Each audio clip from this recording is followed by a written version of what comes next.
Hey guys, my name is Sid, and alongside with me is Jachi, Camille, and Bill. And together we will be talking about mental health and its effects in the Chinese and Filipino American communities. With the awareness of mental health issues arising in the US, it's an unknown topic, especially for those in the AAPI communities. Communities like the Filipino and Chinese communities are the main focuses that deal with mental health issues.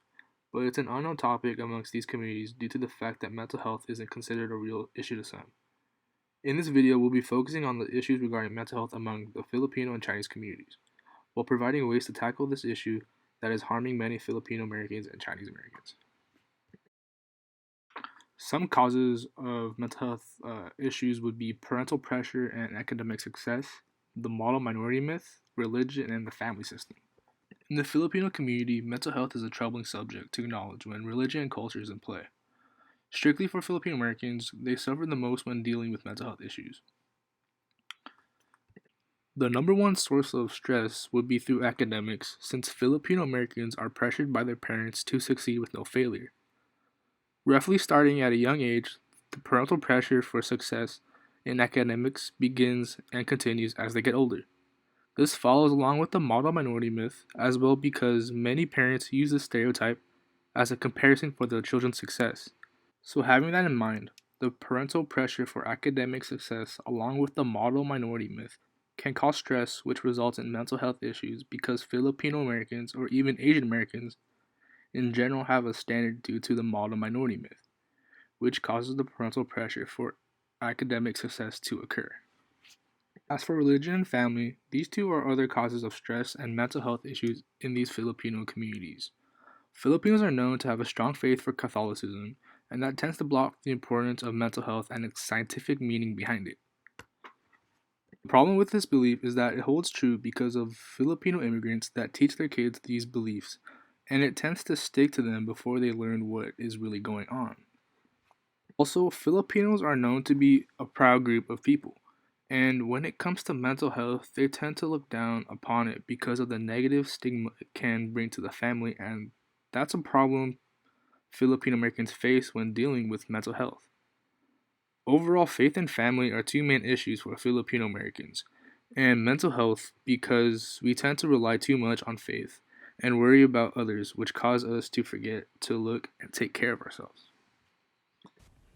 Traditionally, within the boundaries of the family system, Filipino Americans struggle with mental illness and are afraid to seek the assistance of mental health practitioners. This is because Filipino Americans are taught to be self sufficient, portrayed as a survival mentality. Poor mental health can also be seen in Filipino immigrants as an outcome of traumatic experience and or addictive behaviors. Each of these circumstances relate to stigma surrounding illness. The lack of often conversations about mental health disorders and the rejection of seeking help outside of the family.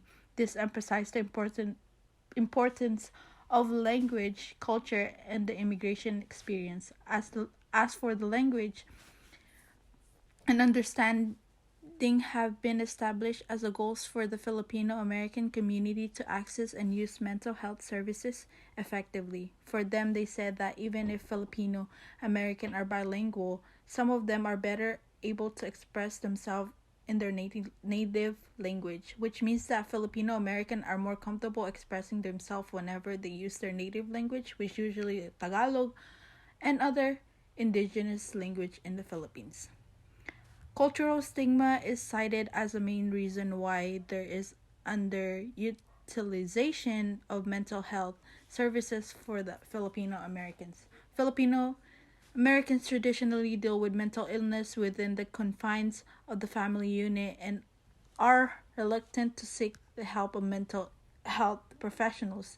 This describes the difficulty of treating individuals suffering from mental illness in the culture of silence, which prevents acknowledgement of mental health concerns.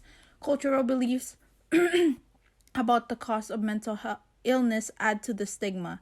They felt that receiving appropriate education about mental health care was critical to improving treatment options.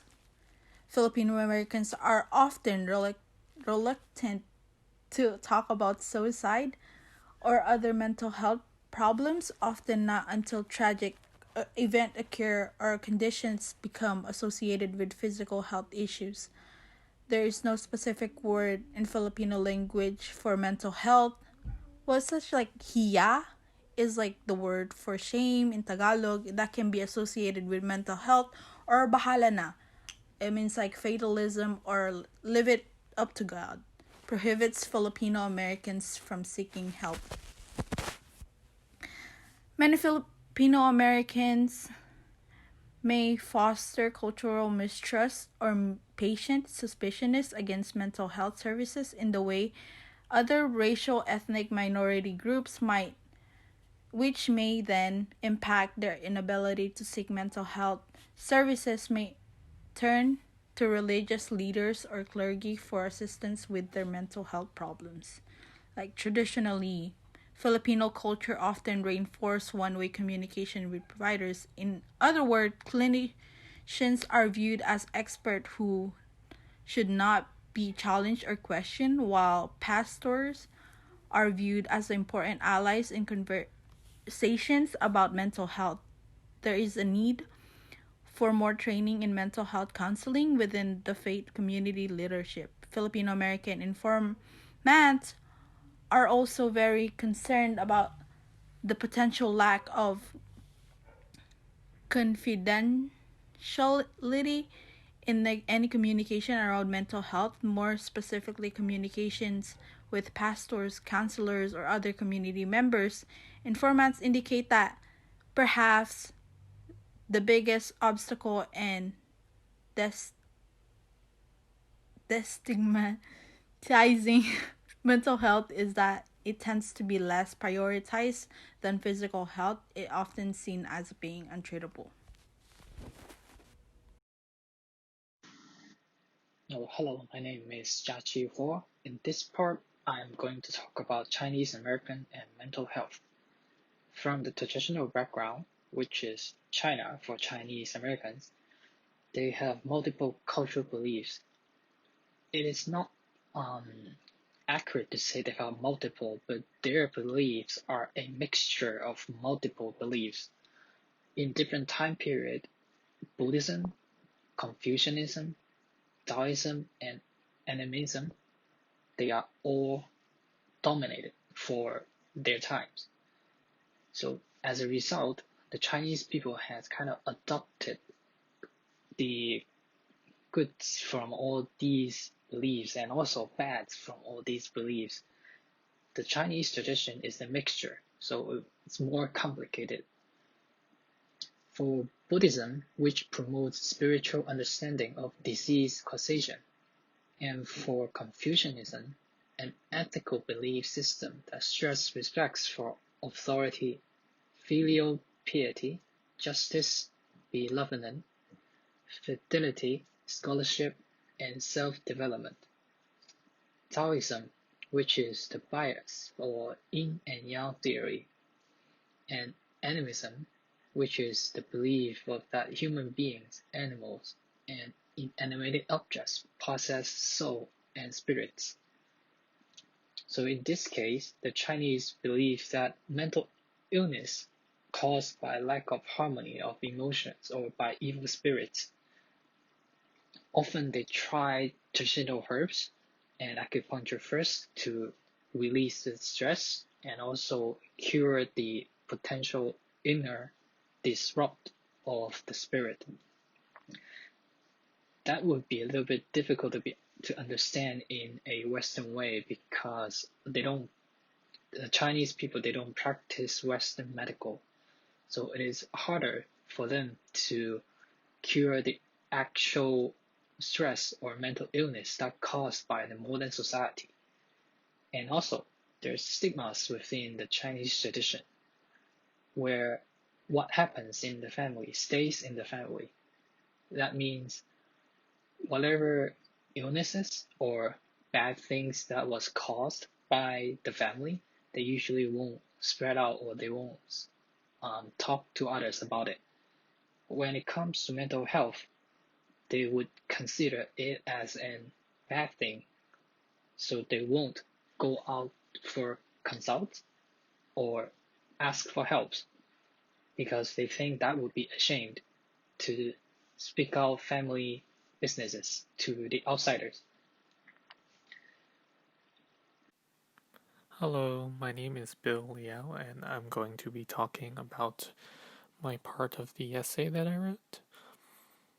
So, the part of the essay that I wrote was about the Chinese community and its mental health illness. So, many of those in the Chinese American community face a lot of mental health issues, which can range from anxiety, depression, ADHD, and even OCD. And according to the Mental Health of America, the percentage of those who consider themselves Asian American or Pacific Islander in the United States are 6.1, which 15% of that population have mental illnesses. And a lot of these mental illnesses come from genes or family history, life experiences and trauma, expectations from family members, alcohol, stress, cultural influence. And I can say for myself that Chinese Americans do face some high expectations, for example, which can lead to depression, anxiety, things that parents say that they don't really think will cause them anything, like, oh, you have to become a doctor, you have to get good grades, you have to have a really good future, honestly. And it stresses the child to the point where they can have mental health issues like depression, anxiety, sadness, and things like that. And if they don't seek help for it, it can lead to even worse things. Um, and the current situation about this is that many people seek help or do nothing. They either talk about it with someone, a therapist, and maybe they'll find a better lifestyle to improve their mental health. But I still believe that a lot of people do not seek help because either they are afraid of people judging them for having a mental illness, or that they can simply ignore it and believe that it'll go away, when in reality that's not how it works. Mental health is real and people should talk about it openly instead of keeping it to themselves, which only makes it worse. Talking to a healthcare professional about your problems and how you should move forward is an excellent way, excellent step in the right direction to help improve your mental health and to help with any mental illnesses or prevention if there are any causes. And that is my part in the essay. Thank you very much. Okay, so here we come to the community organization part. What we found was Pacific Asian Counseling Service, PACS. They provide multilingual counseling services in LA. Hopefully they do have online services right now, but we need to dig more into it. Another one would be California Mental Health Movement that names Each Mind Matters. In Each Mind Matters, they provided multiple links to different community counseling services in different languages. Also, they provide student mental health programs.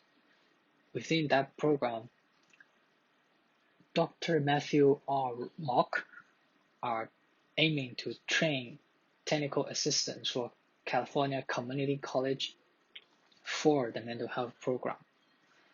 Also, within the link, they have provided different college departments that are responsible or that will be responsible for helping out Asian American and Pacific Islanders students about their mental health issues.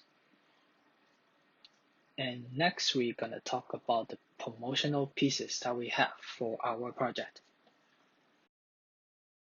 As for our promotional piece, I've created an infographic that shows the results when we don't take care of our mental health. And strictly not only for Chinese and Filipinx communities, but for Asian Americans as a whole. Mainly because we all suffer through mental health because of similar causes. In the first section, I added the suicide rates for Chinese and Filipino Americans. And it says that 8.3% of Chinese Americans commit suicide, and for Filipino Americans, 3.5. I also put that suicide was the second leading cause of death for Asian Americans aged between 15 and 34, which is consistent with the national data. The second leading cause for 15 through 24-year-olds, and the third leading cause for 25 to 34-year-olds. In the third column, I also put more facts, and they say that the suicide rate for Asian Americans is 6.10% out of 10,000. And it's about half that of the national rate by 11.5 out of 10,000. Also, among all Asian Americans, those that age from 20 to 24 had the highest suicide rate, 12.44 per 100,000. In the final column, I put Asian American college students had a higher rate of suicidal thoughts than white college students. And I figured that would be an important fact to put into the infographic because most of us are in college at the moment. And it's important for us to know our mental health and to figure out if we need help or not. I've also put the suicide prevention hotline at the bottom, as well as two websites that we use to gain our information from, as well as like ways to help with our mental health. Thank you.